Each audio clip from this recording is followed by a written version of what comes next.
Hey everybody, this is Hyperion here. Sorry I haven't brought you any videos recently. I was kind of got away from Diablo 3 for a while and then went on Christmas break, so I didn't really have much time to play. Anyways, I'm back and I wanted to show you the new M6 Demon Hunter build and gearing that you're going to have to do. If you haven't noticed already, the previous builds aren't really working anymore. So there's some new requirements, some new gear requirements, and new build setup that you're going to be working on. So anyways, first thing I'm going to do is I'm going to start with, I'll start with the build, because once I go into the build a little bit, some of the gearing suggestions are going to make a little bit more sense.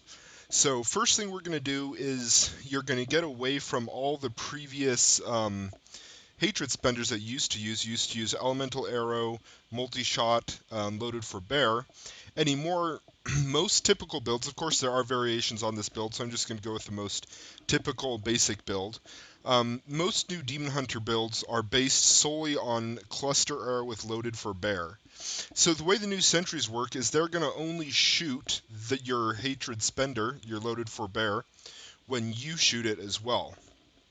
So basically what you're trying to do, the whole focus on this build and the gear for the new Demon Hunter is to maximize your ability to shoot that cluster arrow. It has a pretty high cost, hatred cost at 40 hatred. So I'll start with my skills first. First, I'm using Vault with Trail of Cinders, and this is pretty much just basically for movement. Another good option that's almost as good, or as good, it's debatable, is Tumble. Um, That works as well. Your choice. The next is you use Vengeance with Seethe, and the main reason for this is the hatred regeneration that it gives.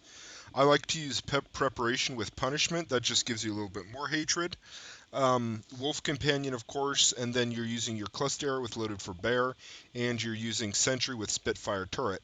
Um, real quick, this build that I'm using right now is your basic Torment 6 Rifting build. It's not the Greater Rift build. I'll bring one out, bring a video out on that a little bit later.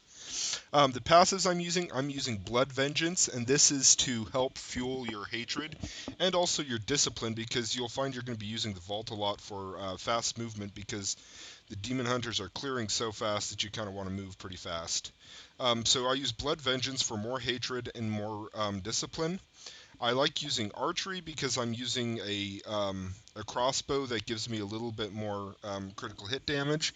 I like ambush, and the reason you're going to find that this is actually a really good skill to use with the new Demon Hunter, they're hitting so hard with the when you've got all your sentries out and you're hitting your cluster arrow, you're hitting so hard that oftentimes if you're running with ambush, you can literally one-shot pretty much everything, including elite packs. So it's a really good option. I'm using tactical advantage because I like to move really fast. There are a couple of other skills you could use. Um, you could use awareness if you want, but with the gear that I'm using and the gear I would suggest, you aren't going to need awareness. You can use steady aim, but again, with the gear I'm using, I'm usually right in close with the monsters, so I actually don't have steady aim up most of the time, so it's not worth me using. Anyways, those are briefly what I'm going over. The most important ones I'd say are probably the Blood Vengeance is really helpful. Without it, you might find you're a little bit resource starved. And ambush is really helpful. This is just obviously a good bonus. Call of the Week isn't really very helpful anymore unless you're running with a support class, and even then it's not going to really be worth it, because you're not using you don't have the Frost Elemental Arrow anymore to proc that for you. So you're really not going to be using that much. Okay, so now into the gear. First off is the best weapon that you're going to find right away is using a arcane barb. These are craftable, and what I'd recommend is if you have the mats for it, go to the blacksmith, craft an ancient arcane barb. They're pretty easy to get, and you can get a decent one. This one's not really, really perfect, but it's average, I'd say. Um, Okay, so previously with the previous Demon Hunter setup, you wanted to stack cooldown reduction so you could spam your sentries and spam your companion. However, now the sentries have charges, and so cooldown reduction isn't necessary anymore. So you're no longer going to be focused on getting cooldown reduction. The biggest the biggest stats that you're going to be working on is one is resource cost reduction, so you can spam your cluster arrow. So you want to get that as often and in as many places as you can.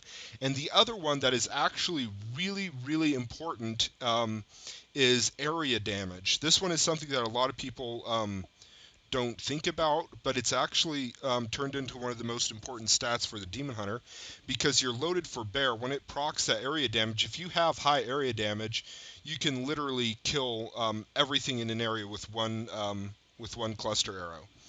So if you see here, I have down in the resources, I've got 25% resource cost reduction. Um, and because I'm using a cinder coat, that's actually a lot more. And then also, if you look up here, I have 99% area damage. That means every time that area damage procs, I'm hitting the area for 100% of that cluster arrow damage, which means I will one-shot everything.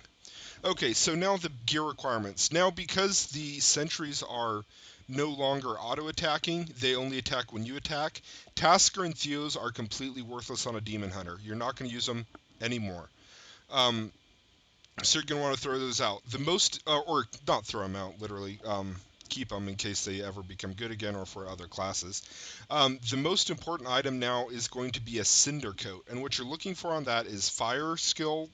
They all roll with fire, but mine's 20%. The higher you get is going to be better. And then you're going to want sentry damage on it, um, and you're going to want your 3 open sockets. Those are going to be the most important thing, is that sentry damage. That's going to be the hard thing to shoot for. You don't want vitality, it's the sentry damage, and then of course the higher resource cost reduction you can get on it, the better. That's going to be one of the main items. The next probably most important item is going to be to craft yourself some good Reaper's Wraps. And with the Reaper's Wraps, your Cinder Coat, these skills here, and then the passive Blood Vengeance, if you're playing properly, you're never going to run out of hatred. And as you can see here, I'm actually not using any hatred generators at all.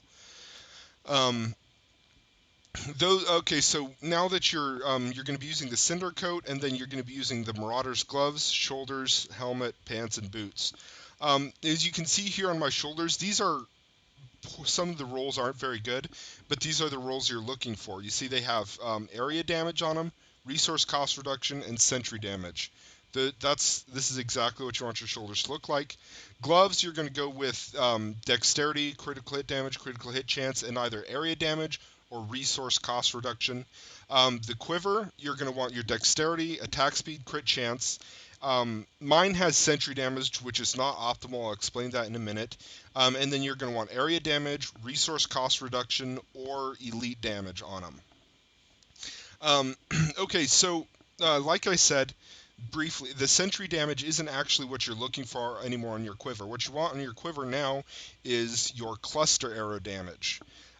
Because your sentry damage is, it only applies to your sentries, and actually over 50% of your damage is going to be coming from you shooting your cluster arrow, not your sentries. So you're really going to want to get cluster damage on that, because with sentry damage, it's not going to be increasing your damage at all. You can see on my helmet, I've got the cluster arrow damage, and on my boots, I have the cluster arrow damage. And ideally, I'd get cluster damage on this.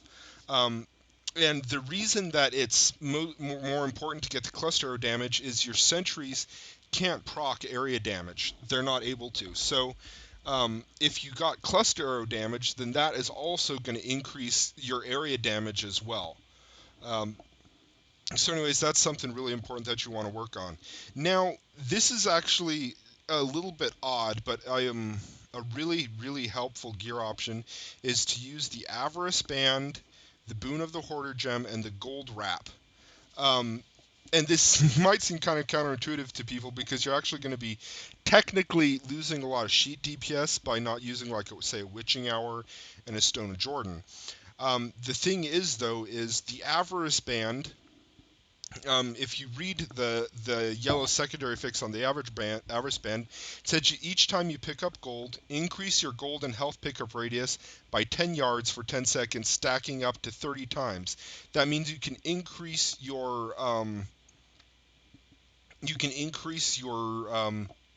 golden health pickup radius to 30 yards. That's going to help you pick up health globes, which is going to trigger your Reaper's Wraps and your passive, and that's going to help you get hatred.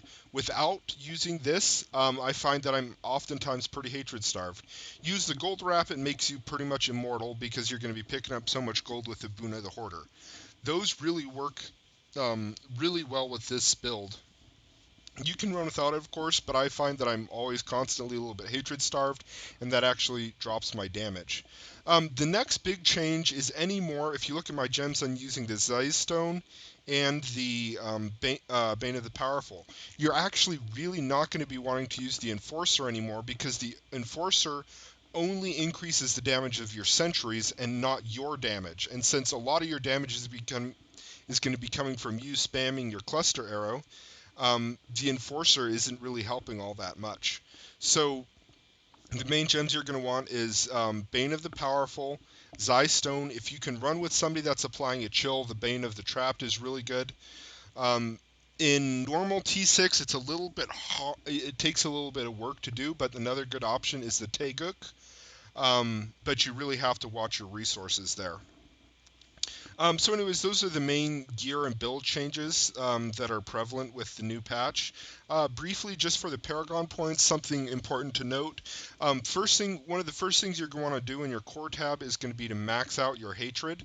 To get that extra 25 hatred, that's really important. Then hit your movement speed and dexterity. I've already, since I'm over 800, I've got all the tabs maxed out. But you're going to want to max out your critical hit chance, critical hit damage, cooldown reduction, and with the way that they've got the sentries working and the new Demon Hunter, attack speed is pretty much less than worthless. But since I've got the Paragon points, might as well put it in there. Defense, you're going to want to go probably with armor, then life, all resist, life regeneration. The life regeneration, because you're trying to pick up health globes, you're using the gold wrap. It really is pretty much worthless, but again, because I have the points, I put them in there. Area on the utility tab, the first thing you're going to want to max is the resource cost reduction and area damage. Those are actually really important to max out. Then probably your gold find, get a little bit extra gold, and lastly, life on hit. It's worthless, but why not? Anyways, those are the main changes to the Demon Hunter with the build and gear. If you guys have any questions or comments or anything, please just leave your comment down there and I'll try and answer any questions. Again, thanks for watching. If you liked the video, please subscribe, and I'll be back at you guys later with more videos.